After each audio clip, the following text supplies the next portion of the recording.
praise, all the glory, all the honor unto Yahweh, Bahashem, Yahawashi, Bahashem, Rakakwadash. Double honors goes out to the elder apostles of Great Millstone for teaching me this truth. Also want to acknowledge all Akyam who are pushing this truth with sincerity throughout the four corners of the earth. A shalom to the elect of the nation of Israel. This is Shabai from the GMS Denver camp. And I'm going to go in on Matthew 22. It says, And Yahawashi answered and spake unto them again by parables, and said, The kingdom of heaven is like unto a certain king which made a marriage for his son.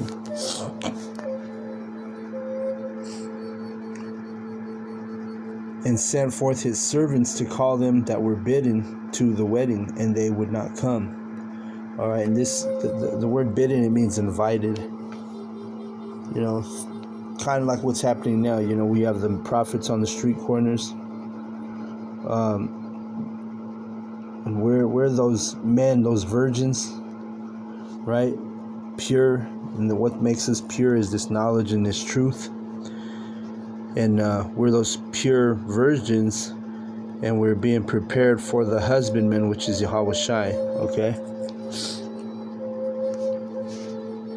And it says, and it says, and sent forth his servants to call them that were bidden to the wedding, and they would not come. Because really all Israel is invited, but the thing is all Israel is not righteous, and they're not willing to come to the wedding. They're not willing to do what's necessary. They're not willing to repent. Verse 4. Again he sent forth other servants, saying, Tell them which are bidden, Behold, I have prepared my dinner, my oxen, my fatlings are killed, and all things are ready. Come unto the marriage, right? Meaning come into this knowledge, come into this truth, come into Yahweh, Bahashem, Yahawashi. It says, But they made light of it, and went their ways, one to his farm, another to his merchandise. Okay. So, this is what our people do. They make light of the times we're in. They don't measure the time diligently. They don't believe that we're the men of Yahweh, Bashem, Yahawashi. They don't believe we're the men of the Lord. So they make a light of what we're doing out there when we're teaching. They refuse to listen. They refuse to hearken. They're a hard-headed, stiff-necked people. They don't believe we're in the last days. They think they're in the same spirit as Esau, that they think their dwellings will continue forever. Right? Let's grab Psalm 49:11. It says, Their inward thought is that their houses shall continue forever, and their dwelling places to all generations. They call their lands after their own names. And that's Esau, but a lot of our people are in the same mindset as Esau, Edom, the so-called white man. They don't want to, they think this place is going to continue forever. They don't believe they need a savior. They don't believe in the scriptures. They basically left, they left their first love, which our first love is this knowledge, this truth.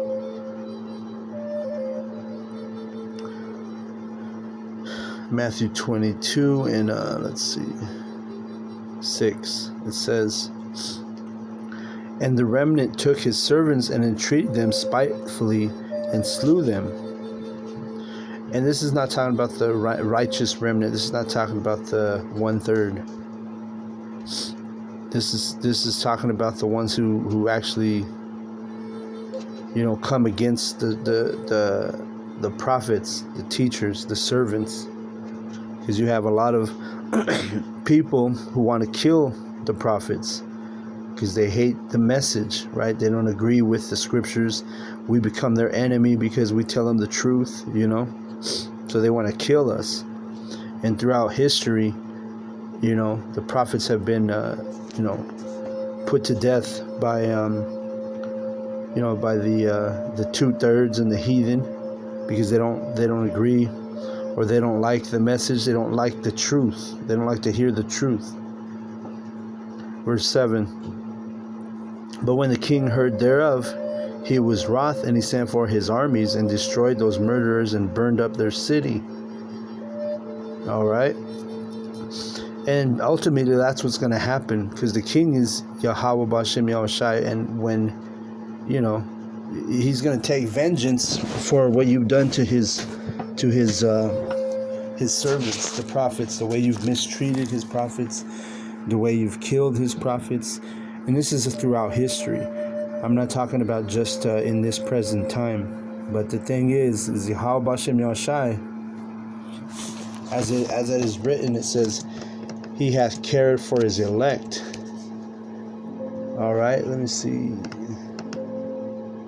Let me get this real quick.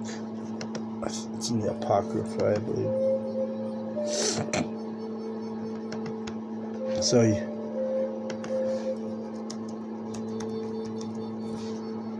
get a couple precepts that come to mind. Wisdom of Solomon. So you think you're going to be able to, touch the Lord's prophets and nothing's going to come to you? No pain's going to come to you?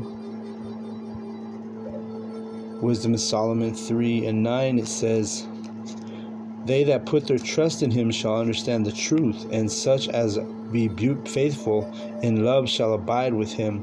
For grace and mercy is to his saints, and he hath care for his elect. Okay? That's why he's wroth, in this parable that we're reading.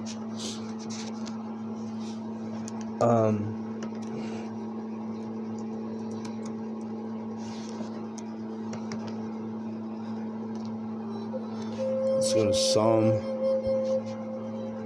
105 and 15. It says, saying, touch not mine anointed, and do my prophets no harm. See? So it's a huge violation of Yahweh B'Shem Yahushai when you touch his prophets, when you touch the apple of his eye, which really Israel is the apple of his eye, but even more precious are his prophets, right?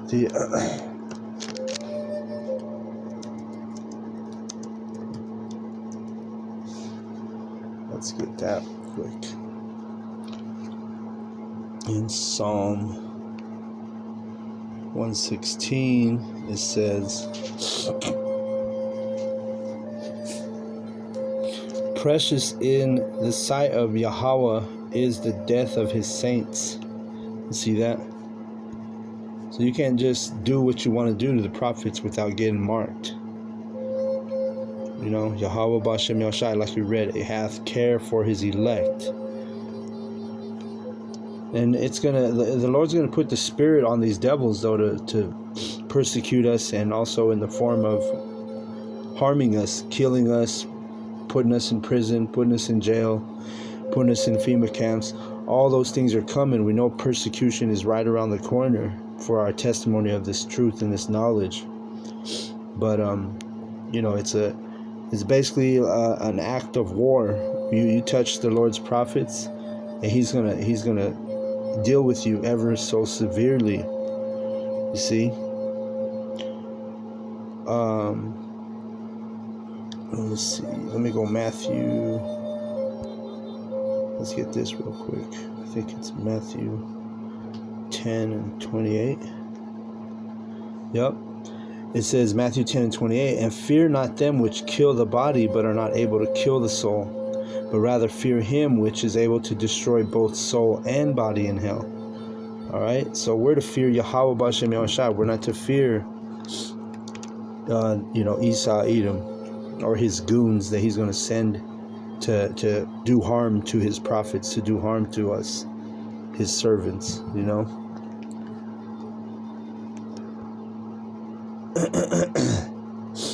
Let's get Matthew 22 and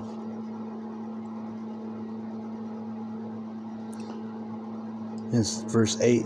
Then saith he to his servants, the wedding is ready, but they which were bidden were not worthy. Right? You're gonna have men who are called, but they're not chosen. You know, you're gonna have men from these camps that have been called, and they may have been, some of them have been doing the work, they end up falling off. Why? Because they're not worthy. They're on fire for a year, maybe even 2 years, maybe even 3, maybe 10 years they're on fire, but then they burn out. And they're not worthy for this marriage. They're not worthy. What's the marriage? Being joined together with Yahweh Bahashem Yahushai. Alright? So you're going to have men who are not worthy of this, even men who are doing the work, who end up, for whatever reason, fall out.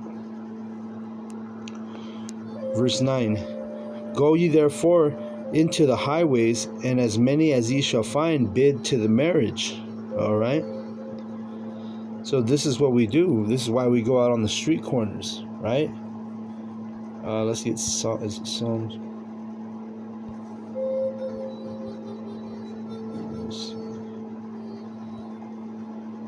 Or maybe Proverbs.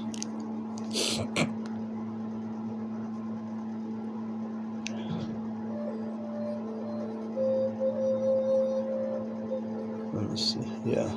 Proverbs 1 and 2. Proverbs 1 and 21. 20. Actually, I'll start at 20. Wisdom crieth without.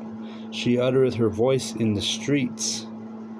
She crieth in the chief place of concourse, in the openings of the gates. In the city she uttereth her words, saying, How long, ye simple ones, will ye love simplicity? And the scorners delight in their scorning, and the fools hate knowledge. Alright, so that's what we're doing. When we're crying on the streets, when we're bidding you to the marriage, when we're out on the highways, where it says right here, go ye therefore into the highways, and as many as ye shall find, bid to the marriage.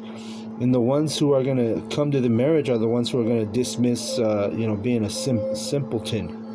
You're not going to love simplicity. You're not going to be a simple one anymore. But no, you're going to come to the marriage. You're going to be sincere. You're gonna desire salvation, and that's how you get salvation, is by coming to the gates. And who's in the gates? The gates are the prophets. It's a metaphor. You have to enter the kingdom of heaven, but you have to enter through the gate, meaning you have to be taught. You have to come across the Lord's servants, the prophets, to enter the gates. This is wisdom crieth without, she uttereth her voice in the streets, she crieth in the chief place of concourse. And that's why we're in the heart of the cities. The prophets, all the camps, if you look at the the videos that we put up, the prophets are always in the heart of the city. Okay? So let's go back to Matthew.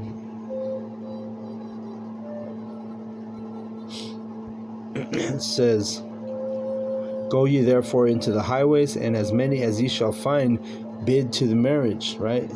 We're fishing for the elect when we're out there. Alright? So those servants went out into the highways, and gathered together all as many as they found, both bad and good, and the wedding was furnished with guests. You see that? And when the king came in to see the guests, he saw there a man which had not on a wedding garment. And he saith unto him, Friend, how camest thou in hither, not having a wedding garment? And he was speechless. All right. So this is these are those men who are unfit for the kingdom. These people who are bidden, meaning they're invited, which is Israel. All Israel is invited, but all Israel is not worthy, right? Let's get Romans 9 real quick.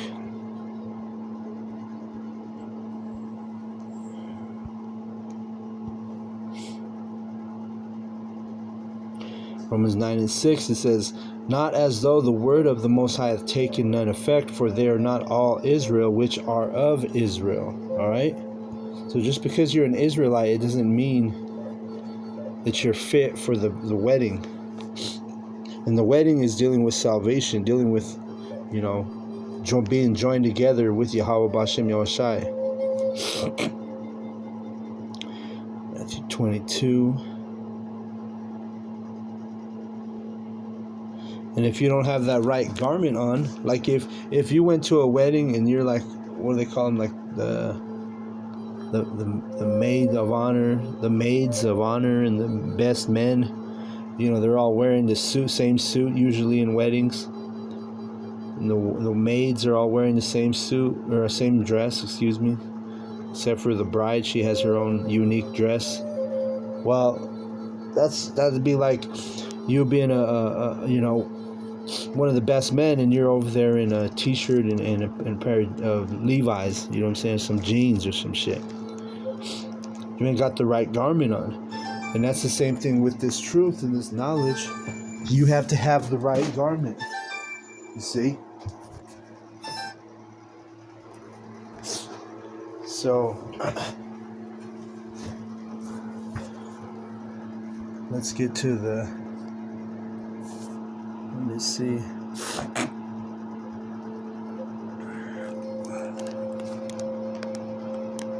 Verse 12, and he said unto him, Friend, how camest thou in hither not having a wedding garment? And he was speechless. Alright, so this dude, he didn't know what to do. He wasn't fit for this wedding. He wasn't fit for the kingdom. And that's how a lot of the Israelites, a lot of these dudes are going through the motions, but they're really not sincere.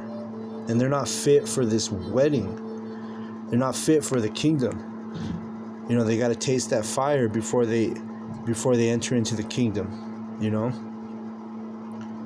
And it says, Then said the king to the servants, Bind him hand and foot, and take him away, and cast him into the outer darkness. There shall be weeping and gnashing of teeth.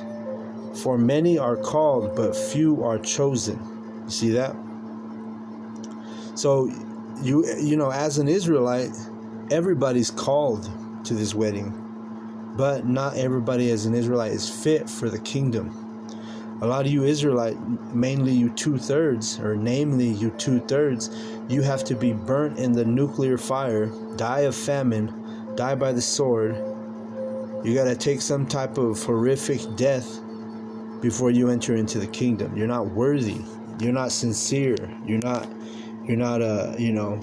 preparing yourself spiritually, mentally, physically, And if you're not doing the things that are necessary, guess what? You're going to be crying and gnashing your teeth, weeping and gnashing of teeth. Because why? You wish you would have learned to your teachers. You listened to your teachers, the prophets. You wish you would have been sincere. It's going to be too late, though, for a lot of you. Proverbs 5:11. And thou mourn at the last when thy flesh and thy body are consumed, and say, How have I hated instruction, and my heart despised reproof, and have not obeyed the voice of my teachers, nor inclined mine ear to them that instructed me. You see that? So you're not fit for this wedding, because why? You're not listening to your teachers. You're not listening to the Lord's servants, the prophets.